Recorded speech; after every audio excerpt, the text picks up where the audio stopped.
Dear Prime Minister, I'm a Canadian Muslim woman of Pakistani origin.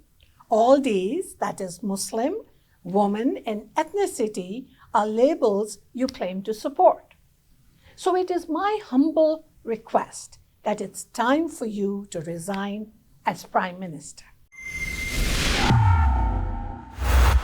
I don't say this because I don't like your face, nice haircut though, but around the globe, the Italian Prime Minister resigned, the Pakistani Prime Minister was pushed out, and the Sri Lankan head of state ran for the hills, in his case, the airport.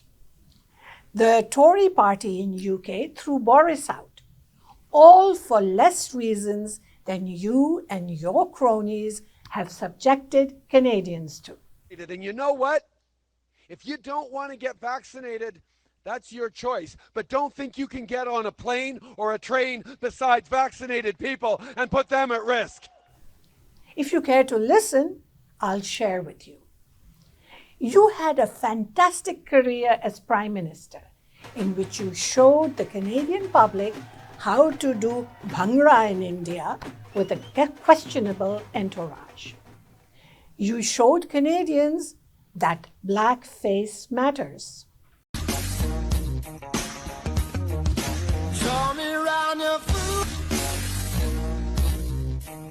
You love selfies and photo ops, but when real media ask you pertinent questions that impact your citizens, you hide behind a plant. You talked about Canada's last wrongs, the past things they haven't done right. When will you speak out about the 20 vandalized churches? They're burning churches and vandalizing them, and you're not calling it a hate crime.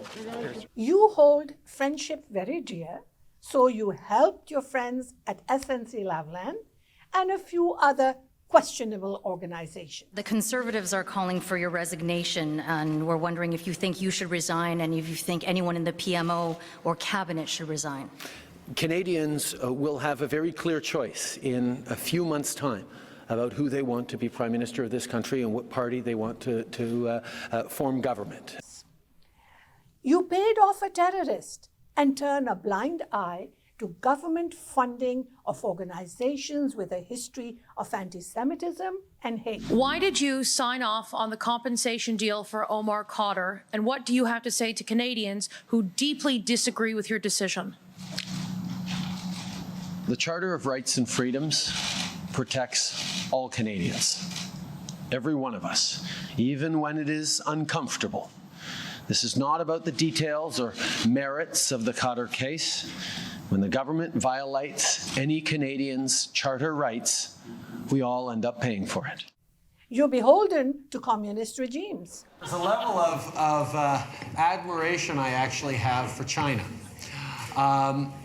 because their basic dictatorship is allowing them to actually turn their economy around on a dime and say we need to go green as fast. You're paranoid when you see a truck.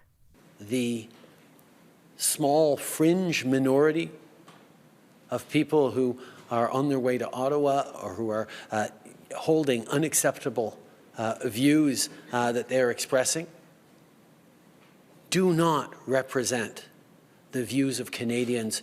You have imprisoned a native, real Canadian woman, Tamara Leach, for allegations that are contrary to our freedoms and democracy. Your Minister of Transportation has made Canadian airports the laughingstock of the world, from being the best airport in North America to the second worst in the world.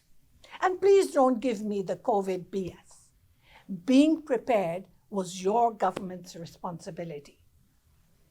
In your words, a Canadian is a Canadian is a Canadian.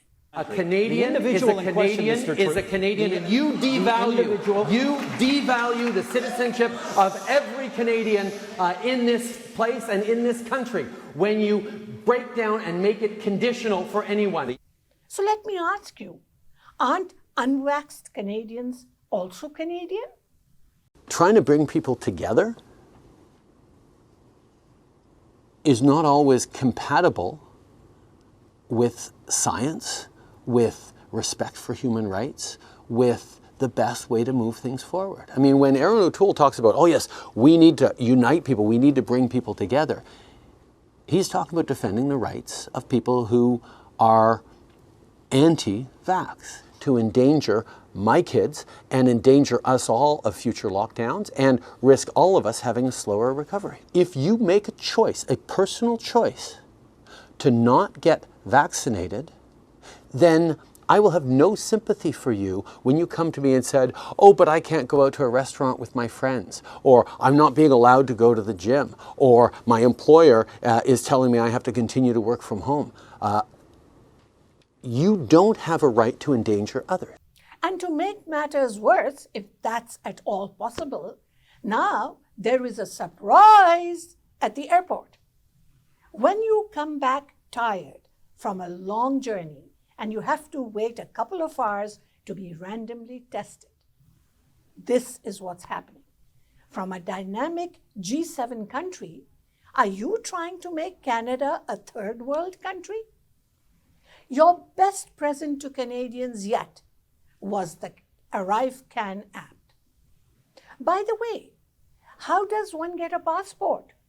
Do we apply to you directly? Phew. I'm tired of just listing all your activities. I think it's time you took a long vacation again on one of the Aga Khan's islands. And you might do Canadians a favor this time by just staying there.